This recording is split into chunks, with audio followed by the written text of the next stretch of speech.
So we just got our ban and restriction announcements for June 30th, and they're just amazing. So in standard, we have a lot of bans, 7 to be specific, and it is Cory Steelcutter, Abuelo's Awakening, Monstrous Rage, Hellfire Hero, Up the Beanstalk, Hopeless Nightmare, and This Town Ain't Big Enough. So Cory Steelcutter is trying to ban Is It Prowess out of the format. Monstrous Rage and Hellfire Hero are trying to balance mono red aggro. Abuelo's Awakening is trying to get rid of the Omniscience deck that is trying to get Omniscience out the board on 2 and 4.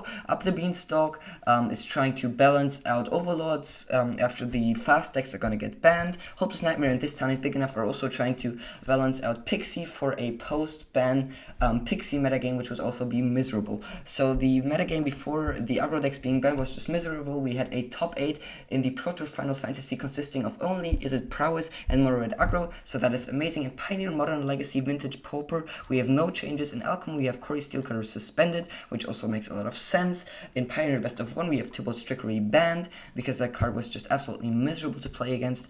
In Historic, we have Counterspell unbanned, absolutely making sense. If you think about Historic having turn 3 villains nowadays, so a Counterspell is just very good for these regards. Besides that, I think these bans and unbans are just very, very nicely placed. All of the bannings in standard are absolutely reasonable, and I love what they did to the format, just giving it a little fresh air. Let me know what you think about these bans and unbans, because